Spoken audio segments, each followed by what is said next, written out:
Welcome and step into the minds of addiction and recovery. Hello, I'm your host, Brett C. It is an honor to bring into light one of the darkest aspects of our society, addiction.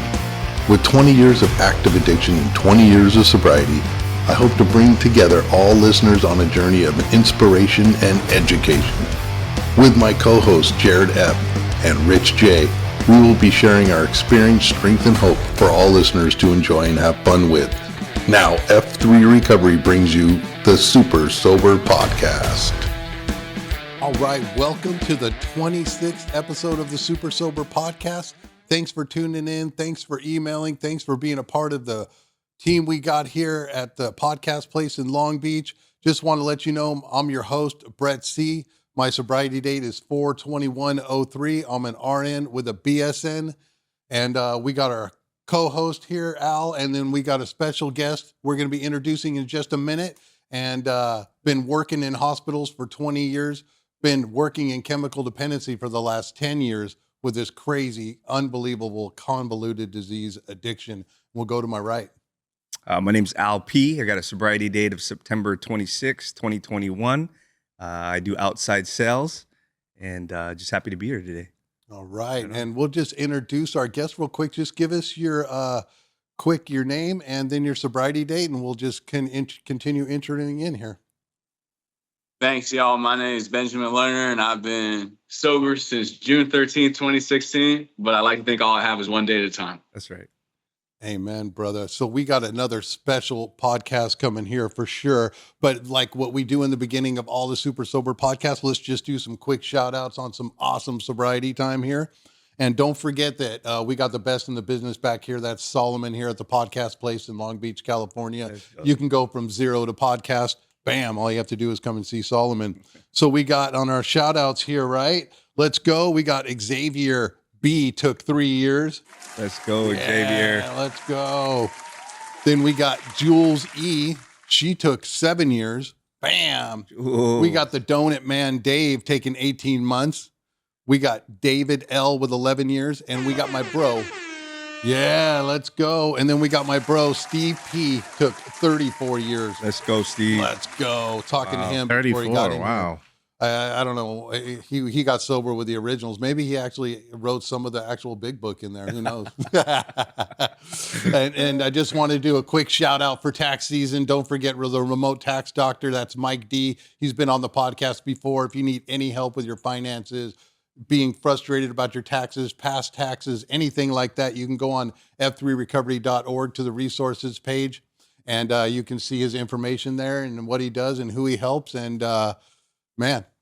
get a personal tax person right there and just stop being stuck in that debt and all that stuff. You get moving forward.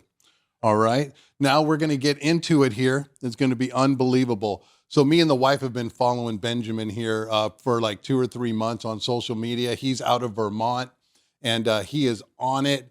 He just makes recovery so relatable. He's a rapper, a writer, a composer, a classical pianist. We're going to be showing all these videos and everything today. So it's going to be a lot of videos and everything. So if you want to check this out, you're going to have to go to YouTube because, of course, we're on all platforms. But the listening platforms is enough too. But if you want to see the videos, we're going to be putting everything down in the show notes. And just hold on for this one. So we're going to introduce Benjamin. Without further ado, he's going to break down what it was like and a little bit of war story and how he got sober, and just stay tuned for this one, guys. Let's go. So how you doing, Benjamin?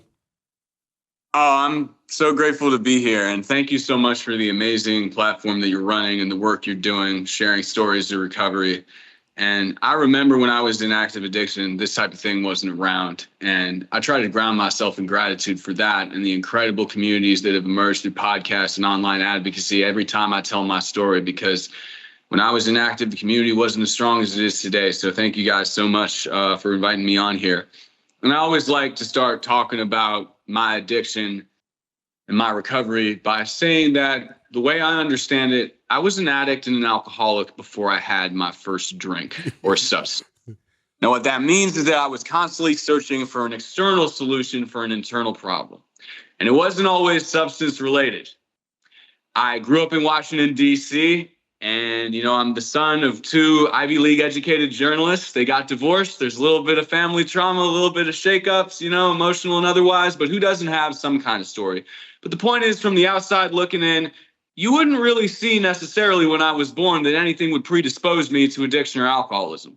My mom would end up being an alcoholic later on in her life. My father is a workaholic, but definitely not an alcoholic. And everything superficial, societal outside there, you would never think that would be the case. But it turns out that I was born with a predisposition to thinking that I was completely undeserving of human happiness. I don't know what wires weren't in the right places, but I do know that at a very young age, 3 years old, and then several times subsequently, I was diagnosed with what at the time was referred to as Asperger's syndrome and is now autism spectrum disorder. But regardless of the diagnosis, I never felt comfortable in my own skin. And when I was 3 years old, I would hide under the table, like when we would go to Toys R Us or something like that, because I'd be trying to block everything out because it was too much. Sensory overload was not something I could process. Didn't like looking people in the eye, didn't like bright colors, didn't like heavy sounds. And over the years, I came up with ways to detach from my sensory overload, my underlying feeling of being inadequate and uncomfortable in my own skin through external things, for the substances, approval from other people, Pokemon cards, I'm a shameless millennial, pogs, video games. And I had little sips of alcohol here and there, but it wasn't until I was 13, 14 in middle school.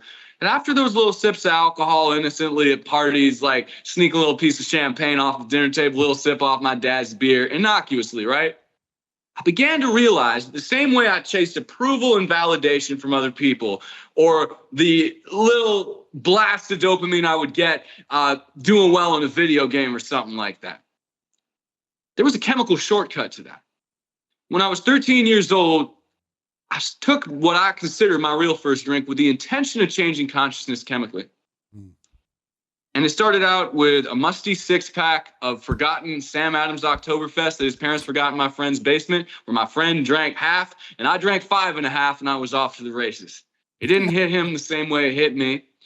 And for a moment, I believed, through artificial chemical oblivion, that my problems were over. I thought I had found a panacea to take me out of my self-hatred, my discomfort, but it came at a price. And the price was that my suburban milieu of Washington, D.C., son of Ivy League educated journalists going to school with the sons and daughters of senators, congressmen, blah, blah, blah. That whole external situation, my privilege, what I was blessed to come up in, didn't take me away from the fact that I was a severe, anxious, self-loathing, alcoholic, and addict. And it started out pretty suburban, I'd get drunk, do badly on a test, skip a track meet. I wrote poetry and played piano real early on. Those are my passions, but drifted away from them. Still was active in music, but the music I made, it being the one saving grace that gave me something to do throughout my addiction, became hip hop music. And although I was still musically passionate, I used the conscious, beautiful art form of hip hop music that was founded on conscious values.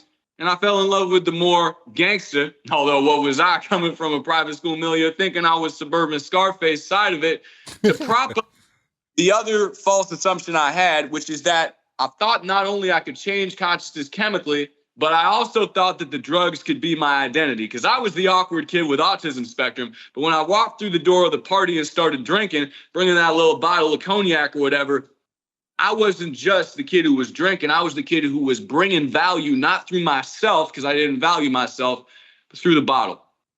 And then what came is, dropping out of school, car crash here, car crash there, stealing dozens of thousands of my family's money. They set me up at college. I got in by the skin of my teeth, failing out of my high-power school. But it wasn't until I burned through $100,000 of my family's money, crashed into 3 other cars, driving back home hungover on an icy evening in January 2012 when I was barely 20 years old. And the cops came up behind me after I smashed my car in hungover days, coming down from cocaine and Bacardi Limon or whatever. My first thought was not, oh, wow, I smashed my car into all these people. Oh, wow, my parents are going to find out I stolen all this money from them. My first thought, I'm probably not going to be able to drink or use if they take me to jail. And I got out of that because my family bailed me out but I couldn't bail myself out of my alcoholism and addiction. And the one line at that point I thought I wouldn't cross because I was too good for it. I was an uptown coke dealer. I was a high bottom, low bottom alcoholic, right? Those types of delusions. Well, I moved out of my way. I did a geographic, as people in the rooms might call it. And while I was waiting for the case with the DUI reckless driving, I relocated to San Francisco, California, where my dad had remarried. I wanted to earn his trust back. And 2 weeks after I relocated, I wasn't drinking. I wasn't sober, but I was not drinking. I was managing consequences. But I don't blame the doctors, but I got prescribed Percocets. They gave me a lot. And it took me a couple years to become a physically dependent alcoholic. It took me a couple weeks to become a physically dependent opioid addict. And those pills changed to dope real quick, which changed to fentanyl dope, which changed to fentanyl dope and crack. And I could war story all day, but suffice it to say that this great-grandson of Irving Berlin, son of Ivy League educated journalist, Secret Service agents pulling up in my school growing up, Queen Mary cruise ship trips, that did not save me from shooting black tar heroin and lancing abscesses with blunt needles, and having seizures with my dad at the foot of my hospital bed, picking cigarettes about the gutter, eating nothing for days, not showering for weeks, in and out of treatment centers, and still thinking it was all justified by my internal pain. And when I finally did decide to go to treatment, it wasn't because my friends started dying. It wasn't because my family and friends had lost hope in me. It wasn't because I hadn't lost hope in myself. It was because when I shot 3 fentanyl dope-laced bundle bags, I got physically high, but I didn't get emotionally or spiritually high. And the voice of that 3-year-old kid with his hand underneath the table, which was now a 24-year-old man-child that was every bit as scared, came roaring back, and there was no amount of dope, crack, or liquor that could touch it. And that's the point that I called the treatment center with a needle in my arm. I didn't do it for anybody else. I did it for myself. Wow, that was an amazing breakdown right there. That was beautifully said. Yeah. And man, talk about encapsulating something very, very fast and articulate and moving forward on that. So how old were you when you did get sober? First time I went to rehab, I was 20, but my current sober date of June 13, 2016, I was 24 and a half. I'm 33 now. That's amazing. Good job. Wow, so basically it wasn't that much back and forth for you to get sober? I went to treatment a total of 13 times before my second inpatient stay. A lot of them were outpatient, and I support all paths of recovery. I'm not Cali sober. I'm not on MAT. I'm traditional old school, but nothing against the MAT community. But Suboxone didn't work for me.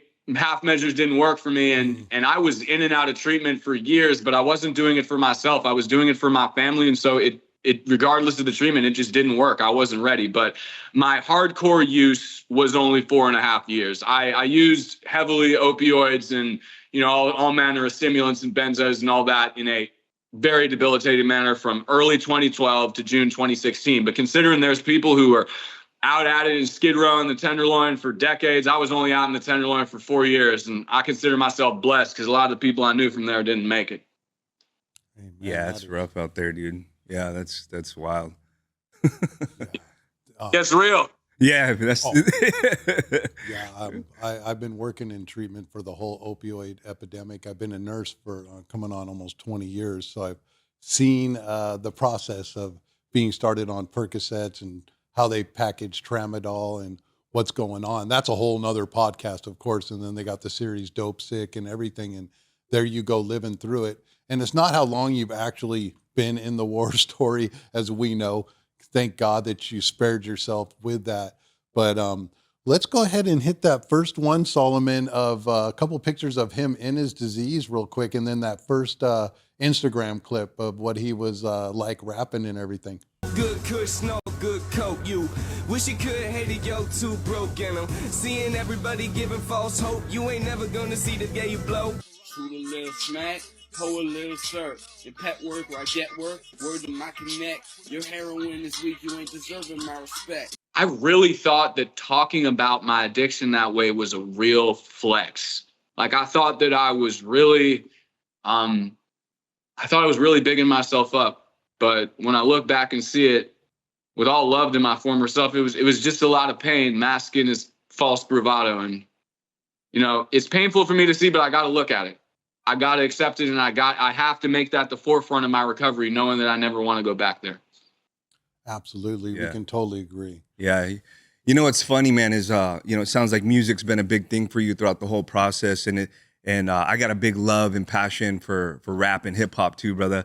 And it was funny, man, being heavy and active in my addiction, drug dealing's a big part of my story. And so just like that whole culture and everything, was a big part of me, like venting the pain, and the false bravado and all of these things. But it was a big out for me. And I connected with that, and it was huge. So I totally get that, But even for me too, man, you're so caught up in that fictional idea of, fulfilling ourselves on the outside in this world, through that music. But I'm grateful for it, It's funny, man. Like you could always, like, whether it was my family or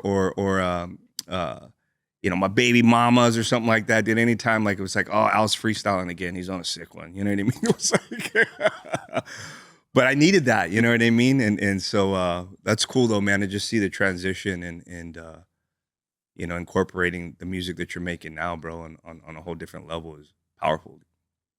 Well, thank you. I mean, music and recovery and the difference between it, it's funny you mentioned freestyling, because I still do freestyle because it's fun to do, but I was much more comfortable towards the end of my active addiction freestyling than I was writing. Mm-hmm. It's hard for me to get my thoughts together. And I love freestyling. I think that freestyling is the fundamental element of hip hop because it takes courage to put yourself out there and free associate.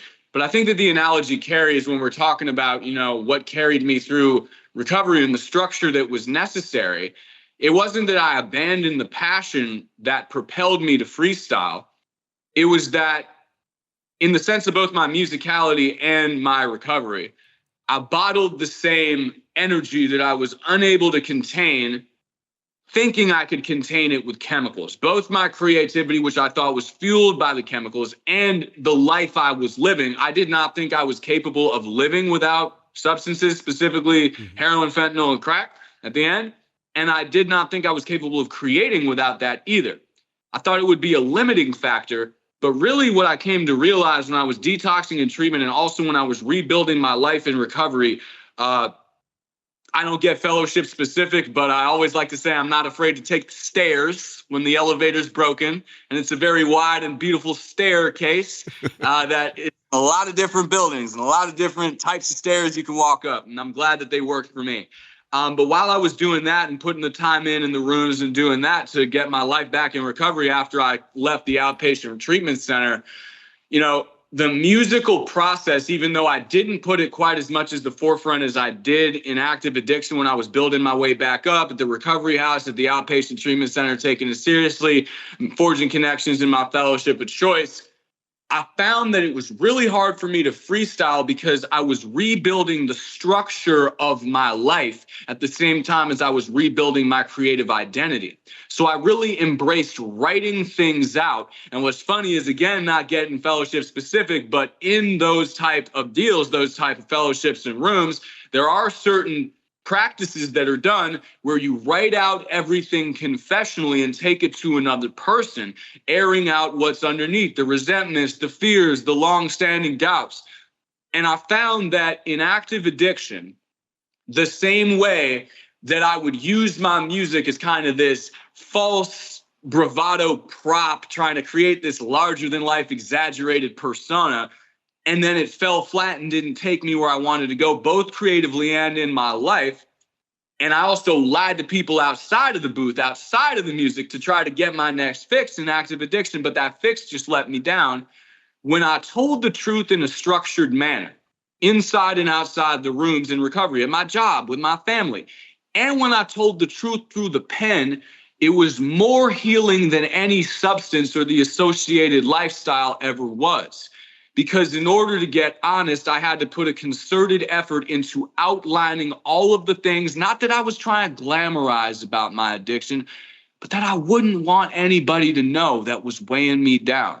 And so today with my music, what I try to do is not glamorize, because a lot of it's recovery focused, but really talk about the underlying pain and the transformative principles that were passed on to me by people far wiser than myself that now guide me, not only in my journey as a sober man and parent and just bozo on the bus who's doing my best to navigate life and work and all that, but also my music. So the basic, real simple way to say it is my music and active addiction, I don't regret it or hate myself for it, although it is cringy, because it served as an accurate reflection of the life that I was living, of chaos, of pain, of disorder, and being out of control in a miserable way. So all that I'm trying to say on this side for the music and recovery is that in order for my music or my content or whatever it is to be on point in recovery, my recovery has to be a manifestation of my music, and my music has to be a manifestation of my recovery. Because if my recovery is out of balance, I'm not going to be able to pour out of an empty cup when I get in the booth and keep it real. And if I'm not making music that I feel is an accurate thing in my recovery and I'm blowing myself up and just blowing smoke, it's going to collapse because I'm not living the life I was truly meant to live. So that honesty, people always talk in hip hop about keeping it real. But recovery was a whole new way to get to that. And I'm grateful that I was able to learn that lesson, both in music and recovery. Yeah, I love that, dude. thanks for breaking that down. And it's so important for a lot of us because in addiction, so many of us are creative. Most people don't know, I haven't even alluded into any of the podcasts that I play classical guitar. I play guitar. I can shred a mean one. Maybe we'll have a future collaboration in the future coming up. I've already seen it in my mind. I write and do all that stuff. It took a long time for many of us in the program to get back to what was really inside of our hearts. So thanks for breaking that down really well. So, I mean, I did listen to my music because I'm an old school punker, hardcore thrasher and all that stuff. And I didn't listen to a lot of that for a couple of years until I got my feet under me and the new process and how to create again. I didn't think I always had to be just a certain amount right of high to play. And we all go through that in whatever kind of creative outlet in our disease, you know, if you have that. So I can totally relate, and so many people do that. So on the other side, for anybody listening that they thought that they lost their ability to be creative, it is still there. It will be fostered. You can drop the falseness with that because once you get sober and clean, as we already seen through it, and then what I've been working on for the last 5 or 6 years is getting back into my own stuff. And many of the people out there that we'll have on podcasts coming up is that it's all been a lie. You can do it sober. It's still in you, and you can do it way more clean of a channel too. So wanted to get into a little piece with you playing some classical piano. And just really quick, just like for a couple minutes, how old were you when you started playing? And on this clip we're going to show in a couple minutes here, that your grandfather was a classical pianist or something that I think you said on this one. My great grandfather was a Russian-born, American-raised composer named Irving Berlin, and he composed such songs as White Christmas, God Bless America, Blue Skies, a lot of Bing Crosby-ish numbers from the 40s and stuff. And this is me playing my own little arrangement of that because music's always played a part in my family's history. I don't put it at the forefront of my platform because I think it's irrelevant to the recovery story, but it was nice being able to get back to my original classical piano stuff and my family's legacy, which I lost touch with. I started playing classical piano at 9, won some contests in high school, got into conservatory, and dropped out to chase a bag. So it was a cool full circle moment when the guy who introduces the video, now that I see which one you're going to do earlier on, that's my producer and my manager at the studio that I'm signed to up here. And he thought it would be cool if for a local event, I did a classical arrangement beyond the hip hop music of one of my great grandfather's songs, which is one of my favorites. Okay, Solomon, let's do that classical piano piece right here. We're going to be doing the whole songs here, so let's go. Hi, this is Joshua Sherman. I am back here at Old Mill Road Recording in East Arlington, Vermont. We hope you had a wonderful time tonight at Southwestern Vermont Chamber of Commerce's annual celebration. We have one more treat in store. Every great show deserves a great finale. We have Benjamin Lerner playing one more of his great-grandfather's classics, Blue Skies by Irving Berlin. Have a great night.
Amazing, amazing work there, Benjamin. I love it. And it sounds like we're going to be going into a commercial here for a second, but it sounds like you went to classical and you threw in a little bit of ragtime, in there, a little bit of your own personal flair. I don't know if that was the whole thing, but we're going to be going to our sponsors commercial really quick, and we're going to be right back with Benjamin, and that's his house, New Creation. And if you need any help, he is serving the community for over 30 years, and that number is 877-345-4138. And that number again is 877-345-4138. You need any help, he is there for you. And if he can't take you in, he'll get the resources you need, and we'll be right back. Welcome to the place where it all began, the 9th Street House. Our maiden journey into hope and recovery for his House New Creation treatment centers since 1994. Right next door, the 9th Street apartment building stands as a testament to our commitment to providing comfortable and safe spaces for recovery. And on the other side, nestled amidst nature's best, our Palm House offers a tranquil haven to begin the path to sobriety. You'll find 12 unique His House New Creation treatment centers across Southern California. Just as recovery encompasses inner and outer transformation, our facilities mirror this philosophy. The external beauty of our homes reflect the nurturing and healing environments you'll discover within. These are just glimpses of the harmonious spaces where we support your journey to recovery. Our state-licensed and highly accredited programs echo this sentiment. We know that successful addiction treatment is more than skin deep. It requires a robust plan that heals the mind, strengthens the body, and nourishes the soul. We select the best facility to cater to your unique needs, providing focused, compassionate care that sets you firmly on the path to sobriety and hope.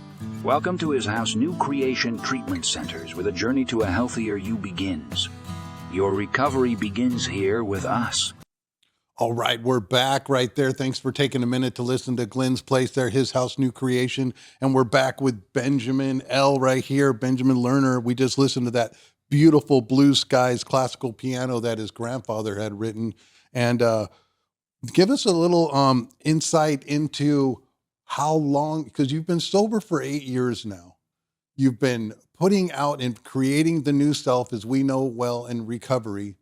You've gone through the steps, you took the elevator, you got this new life going on. We're going to just take the last probably half an hour of this podcast and get into where you are now with it. And then your platform, definitely, it's amazing. If anybody doesn't know, you can just type in his name and go to Instagram, and you can see how awesome and how relatable that he puts things. He can just take a real simple scenario in life and then just spin it around and make it so correlative to recovery that people weren't thinking that. And I know that you're changing people's lives on the other side. So me and the wife, my wife's name's Jessie. She said to do a shout out to you.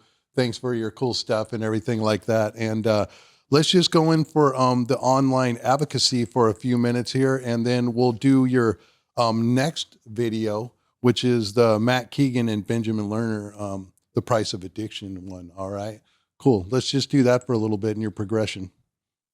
Well, thank you so much. And shout out to Jesse. And I appreciate you checking out the platform. Honestly, all of this is very surreal to me. Y'all got to understand that as someone, everyone comes in a different way with the addiction crisis. And I don't want to trivialize any other era in history, because whether it's the prohibition to the crack epidemic to the laudanum and Edgar Allan Poe era. But this fentanyl crisis is something, man, is and in the worst and most tragic sense. And so for me to even be alive, having shot Fetty dope for a year and lost more friends, acquaintances, people I used with, people I knew from treatment and in recovery, to fentanyl specifically, but other things as well.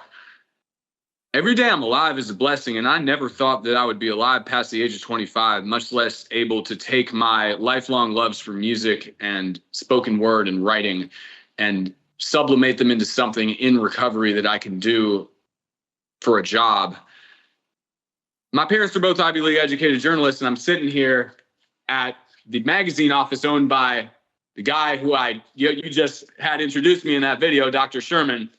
And my day job is a journalist. And before I started doing the advocacy through the online platform, I built my life back up working in the service industry, working a little bit in the treatment industry before I was offered a year-long fellowship as a musician in residence at the studio with a Grammy-winning engineer. And I spent years in active addiction trying to build up clout, get YouTube views, build a platform, and it didn't work because I was seeking it out for the wrong reasons.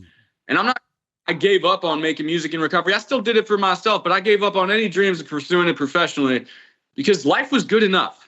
It was good enough that I was waking up sober and free. It was good enough that I was working with addicts and alcoholics one-on-one, making a decent living. But the opportunity found me. And the person who gave me the opportunity, Dr. Sherman, is a doctor who had worked both as a Broadway producer. He had a degree in set design, and he also had a medical degree. And he was a person who had been involved in community medicine, opioid epidemic, advocacy. And we started working together not only as a producer and musician, but as an addict in recovery and a doctor. And I was working with him doing stuff like performances at different NGOs, like who were holding opioid summits. And we did a radio show in a local column. And we put out my first album, which was classical piano and hip hop together, Clean, in 2020. But it wasn't until I had my first son, Jude, in 2022. I have two sons now, Jude and Max. Jude's 2, Max is a year. And I took a break from music, as many people did because of COVID and plans changed. And I was just happy again. I was at a place in my recovery where I was just happy if another album never came out. I was writing for the magazines, changing diapers and all that stuff. And then what ended up happening is a reel came across my screen. The same way the music opportunity came in my life. And I didn't know nothing from recovery reels, recovery podcasts. I was living in a little bubble. And it found me. And I thought, I'm never going to go on social media and do this. My girlfriend's Gen Z. I'm a millennial. She already thought I was old man River, even at 33, young as 33, not knowing what was going on with the TikTok and Instagram reels. I'm like, I can never do this. Just like I thought I could never get sober. But you know what?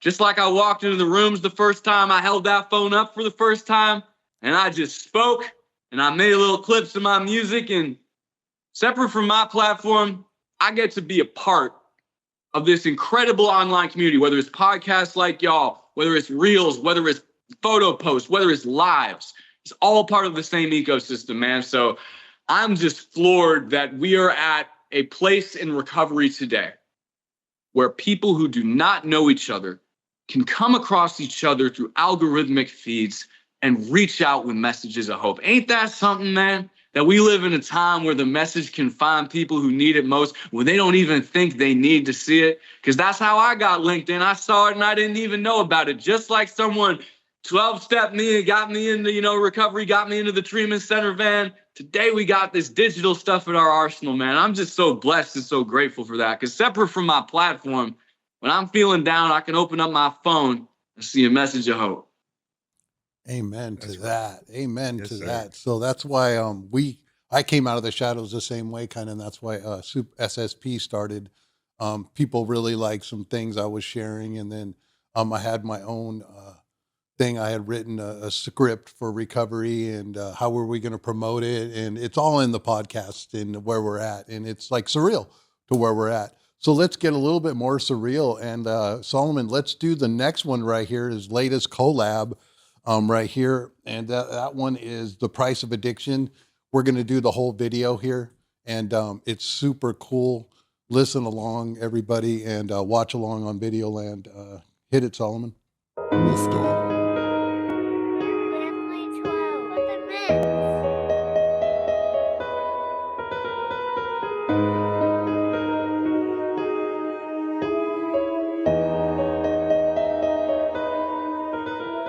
I've made up my mind, I'm done being sober.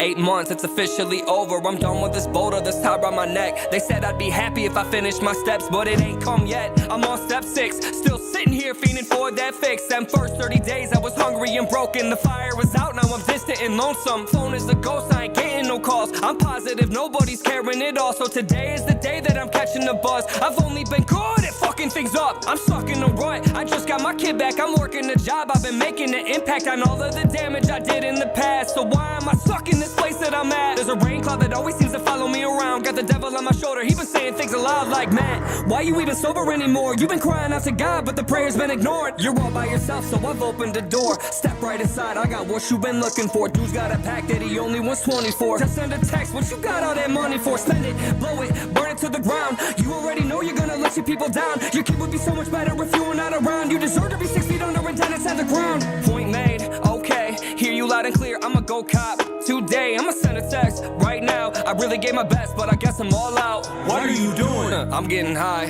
Why would you do that? What if you die? I'm still feeling sick, I guess it's goodbye. It's not getting better and I really tried. What about your daughter? Aren't you her father? She's better off without me, I don't know why I bother. Look, shut up and listen, I'm done with your bitching. I'll give you some truth about the price of addiction.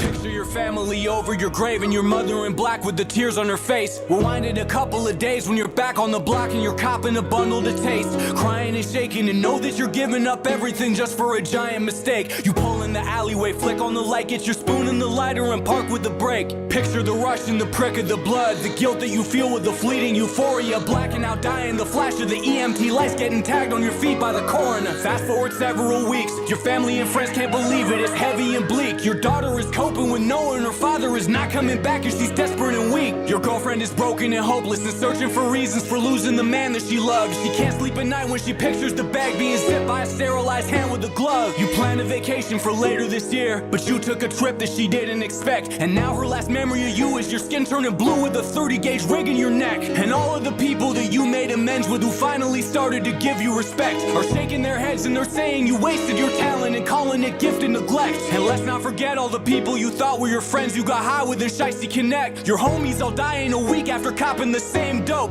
Their life is a check. He's cashing while laughing and smoking a blunt up in traffic or bagging up bundles to package cause he doesn't care about your family or daughter. He's killing 10 people monthly on average. Some will accuse you of being a liar, an addict, a criminal, savage, or thief, but most will just see it as tragic. Your daughter and mom lost their son and their dad to the street. Your relapse is bigger than how you feel now, bigger than all of your fear and your cravings. If you start slipping, you'll empty the souls of your family. You won't just empty your savings. Remember that even on bad days, your life is a gift and sobriety saved you. And a relapse can take away everything good in your life and the chance that it gave you.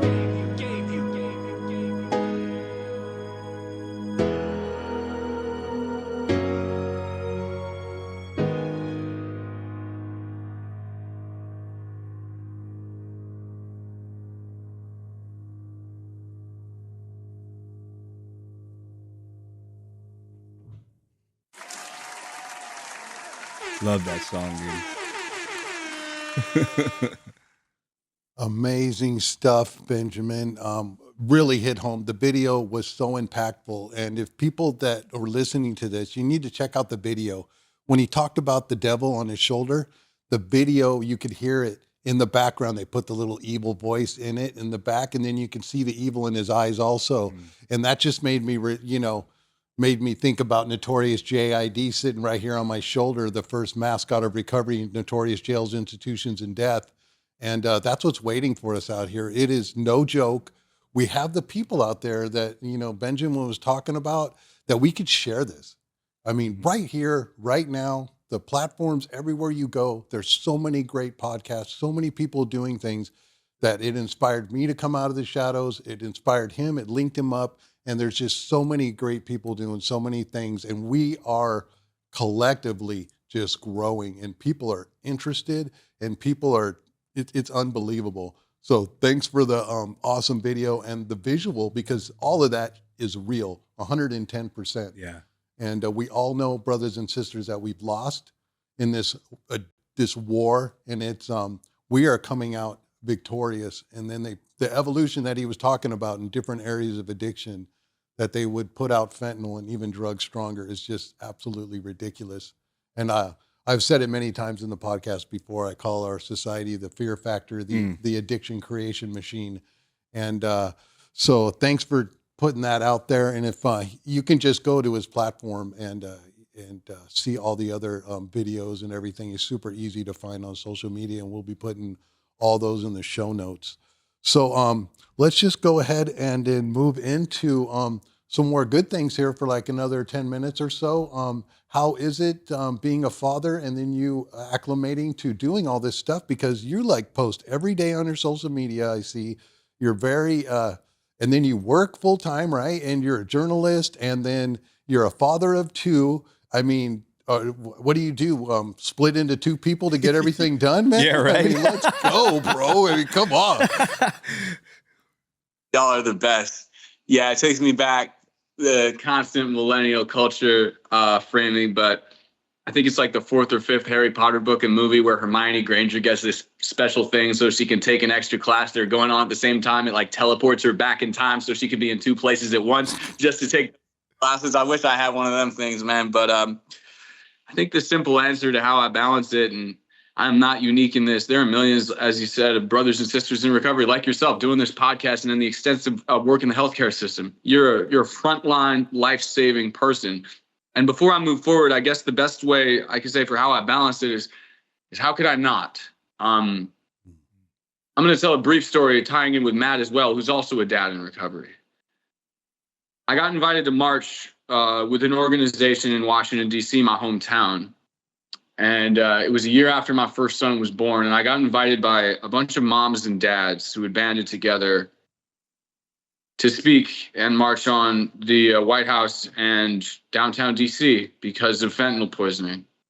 And it deeply resonated with me. And there's a lyric on a song I haven't released on streaming yet because it's a little too heavy. And I like my streaming songs to be more hope-oriented, although still real. But that's why I marched with the moms and fathers in Washington who live in constant grief and pain, losing their daughters and sons.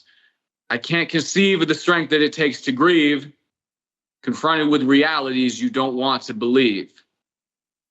So when I look in my son's eyes, both of them, Jude and Max, and I remember what it felt like, looking in the eyes of not only, yeah, that's him, that's me and Jude, at the tractor pull. I'm a city boy, but you could cash me out upstate New York and southern Vermont and western Massachusetts at all of the county fairs and tractor pulls. Gifts of recovery, man. But I started doing this platform, every video of this, that led me to the point I could work with Matt, who was one of my early heroes in music and social media advocacy, because this guy doesn't just make music and content. He spends 8 hours a day talking to families, working with them with and without insurance to get them into treatment. He's on the same team you are, bro, getting people in for psychiatric detox, outpatient, inpatient, whatever he can through his network. And he does life-saving work too. But, you know, I'm an advocate at heart. I chose not to go the treatment route because I had a personal experience where, all love to the treatment center I worked for,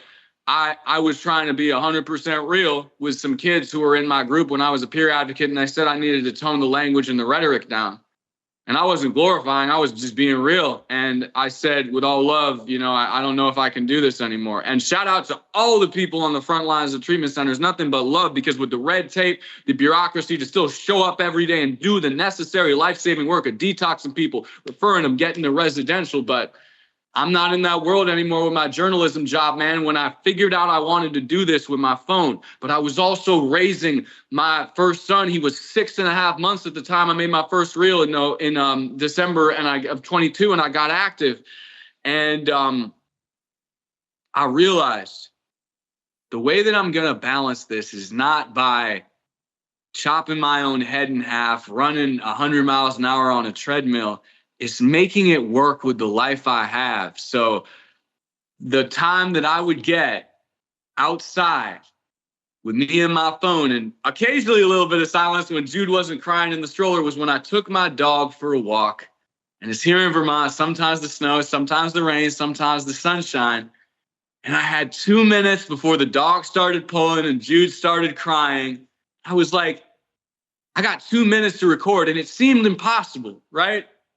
But then I was like, I only got a 2-minute interval when I was working at that treatment center when a young man in front of me wanted to quit but wasn't sure if he could, was actually listening to me. So I saw it the same way. Even though there was no treatment center, there was no meeting or like rehab group. It was like I got my phone, I got 60 to 100 seconds, and I got one question I ask myself, which is what underlies every single verse and every single reel I post, and every single time that I do this work, balancing it with my kids. What would the person in active addiction or early recovery who didn't have access to these online sobriety content resources want to hear? And when I do that, connecting with raising my children, when I'm able to, because I can't make it to as many recovery groups as I used to. I can't make it to as many in-person fellowship commitments or H&I commitments. And I still do. I still go once weekly, but I got 2 kids under 3, so I got to be there for my girl and my kids. But when I can't make it in person, I got my phone. I cathartically cleanse myself. I put that out there so that I can be present with my son. And by the time that was done, I realized that when I did the video, it wasn't just about building the platform. I could look my son in the eye in the stroller and not have those demons hit me the same. I could be present at home changing the diaper and still feel connected to my recovery community because I knew it was in my phone, just like the numbers of the people I knew through my in-person network. So my recovery advocacy work has not taken me away from my sons. It's strengthened the bond I have with them, just like the work I do with my in-person fellowship has. Because at the end of the day, I didn't get sober so that I could live a life just in the rooms, although they saved my life and that's the foundation. I got sober so I could raise a family, be present, do what I love, breathe fresh air, and live the life that I never could in active addiction. And when I'm tired and when I got my boss calling for the magazines and I got a verse I need to write and Matt's hitting me up, why you ain't post that reel for Price of Addiction, bro? Let's run it up. And my fellowship folks are calling.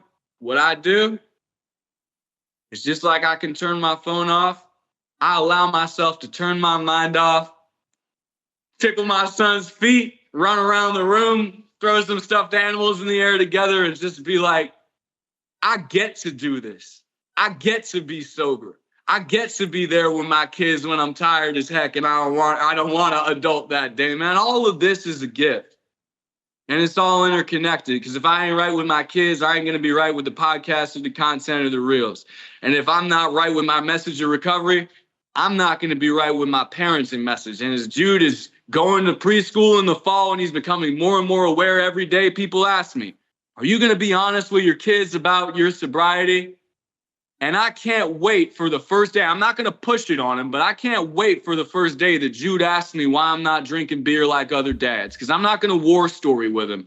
But you're gosh darn right that when he asks me why I can't drink, I'm going to look him proud in the face and tell him a little bit about why I'm sober when he's ready. Could be 10 years old, 8 years old, 12, whenever it is, he's going to decide. But my recovery makes me able to be there for my kids. And I just can't wait till they're old enough to see that recovery is possible. And not just even with substance abuse, with mental health stuff too. If they ever struggle, even if it's not substance related, I want them to know that help is out there and you do not have to stay in that dark place. Amen. Thanks for breaking that down. That was amazing. So let's just go ahead and play the last one, Solomon, really quick. And this one is an ode to being a father. Love it. And stay with us for this one, guys. This is amazing.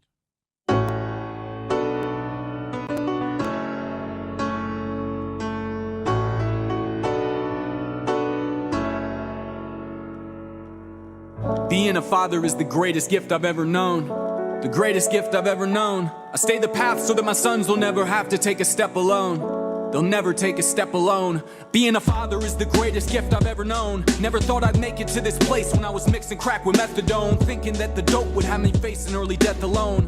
I hold you in my arms, emotions often get me prone to shedding tears of joy for all the gifts that I've been given. A timeless master artist with meticulous precision couldn't replicate your wondrous essence, heightened by the vision of you crawling around and laughing as you brighten how I'm living. Your vivid, vibrant souls play central defining roles, and I see God's love in your eyes and it shimmers like fiery coals crackling in the hearth of my heart, and it warms my spirit and makes me recognize that life is precious when I'm near it. I get a crazy rush more powerful than coke and fentanyl whenever I look at you and wonder how these precious small blessings fall into my world and alter my perception of how I see the meaning of love and life and perfection. Being a father is the greatest gift I've ever known. The greatest gift I've ever known. I stay the path so that my sons will never have to take a step alone. They'll never take a step alone. I hope you know that if you're struggling with addiction and you miss your kids, you can earn their trust and fix what your addiction did. You can fix what your addiction did. This is for every sober parent separated from their children, trying to learn to live a better life, be grateful and resilient, find a job and place to live, work to win back love and trust. Some of them will struggle just to stay alive but must adjust. Some of them have histories of toxic pain relationships. Trauma makes it harder to kick the rig and escape from it. Some of them have cases with the state or maybe DCS, trying to prove themselves and redeem themselves as they grieve with stress. Or all alone as their children living in foster care, with their families asking why isn't daddy or mommy there. Everybody needs to grow and take accountability, but every loving parent who's conquered the struggle will agree that though addiction doesn't give us exemption from our past mistakes, we all can find a path to redemption. If you're struggling with addiction and you miss your kids, just know that it's possible to get them back and fix what your addiction did. Being a father is the greatest gift I've ever known. The greatest gift I've ever known. I stay the path so that my sons will never have to take a step alone. They'll never take a step alone. I hope you know that if you're struggling with addiction and you miss your kids, you can earn their trust and fix what your addiction did. You can fix what your addiction did. And even if you can't get your kids back and have to spend some time away, you can still stay sober and you can find your way. You can stay sober and find your way. To any parent struggling in active addiction, your kids are lucky to have you alive. And no matter what you're going through, your kids are better with you here and you sober. And if nobody's told you today, you're a good person and you can get sober. And even if you can't get your kids back and have to spend some time away, you can still stay sober and you can find your way. You can stay sober and find your way.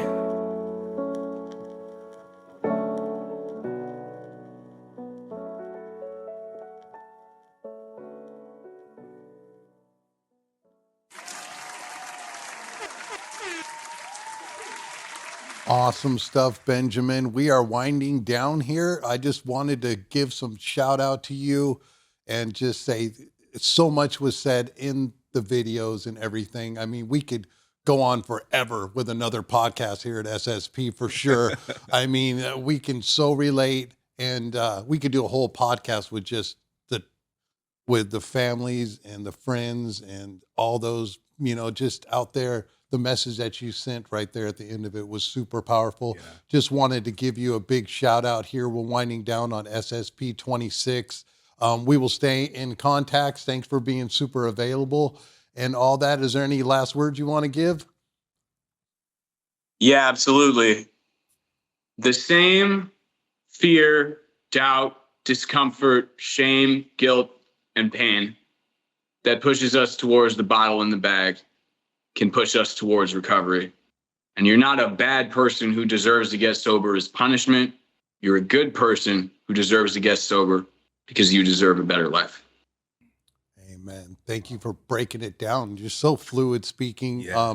We can give you a whole bunch more pats on the back and everything like that. I just wanted to say thank you so much. Super cool. Anybody wants to see his stuff, you can just link up with him on Instagram, on his platform. Do it, because you'll get some amazing stuff, some amazing tidbits to get you through a day, and you can be a part of another community out there that we're all linking and syncing out there, that's for sure. Wanted to give out some shout outs here at the end of the Super Sober podcast. Want to let you know we're on all platforms. YouTube for the video. We're on Buzzsprout, the universal link that can link you everywhere. We're on Facebook, Instagram, Spotify, any listening platform. We're out there. You can go to f3recovery.org. You can see our resources page where you can be reached on the emails at info@f3recovery.org or info@supersoberpodcast.org. We got all types of emails. Just go on there. You can link us up. You can sync it through. Shout out to The Detox, the story of addiction, the deadliest disease that man has ever known. That's a script series that I'm trying to shoot out there to Hollywood. Maybe someone could do it. We don't have a universal story or streaming series. That's what I wrote, The Detox. It's unbelievable, man. So maybe if anybody's looking to produce something like that, that's out there. You can see the one sheet on f3recovery.org. And then I also wanted to shout out to Notorious JID right here, since we're doing the opioid epidemic, the first mascot of recovery, Notorious Jails, Institutions, and Death. Oh my. And so I just wanted to give another shout out here to, thanks for the co-host here, Al. Yeah. Appreciate it. Yeah, Benjamin, man, I just want to say, brother, man, what you're doing with the music, your story, your passion, bro, it's super relatable. you know, and just looking forward to, you know, watching this thing take off for you, bro. You know, you have a way of connecting with people with, you know, not just the music, bro, but just, you know, your whole energy, your whole chi, bro. It's pretty rad. Likewise, y'all are incredible. God bless you, and thank you for creating a life-saving resource that is powerful. I love what you're doing, and I'm immensely grateful to be here. Awesome. Any closeout comments there, Solomon? You got anything back there behind the scenes? No, I'm all good, man. I really enjoyed listening. Let's see if I got you here. Yeah, I just enjoyed listening. I think it was inspirational. And what I really like is it sounds like Benjamin has his story together. And it sounds like you've told this story a few different times. And what's great about that is now you can be more impactful in the people who listen, right? You can be more impactful in the message and that is being received. It's not just sort of coming from the hip. It's something that's prepared. It's something that encompasses, you know, everything that you've been through. You've got the sad parts and you've got the vindication coming out of it. And I think that's what people need to hear. They need to hear that there is hope. And I love the way you sort of emphasize no matter what stage you're at, you know, being a father, starting over, going through the temptations, that there is hope and you can keep going. And so I feel like it's a powerful message that will resonate with people. Thank you. Like it's tattooed on my arm. Keep moving forward, run towards the truth. Don't quit before the miracle happens. Boom. There you go. And as we say right here, always on the Super Sober podcast, finishing off SSP 26 is keep on keeping on. Thank you for listening to the Super Sober Podcast. Go to our website at f3recovery.org. That's F3Recovery, all one word, .org. We're turning fight, flight, and freeze into free form and flowing through practicing the 12 steps and staying accountable to change. Don't forget to keep on keeping on.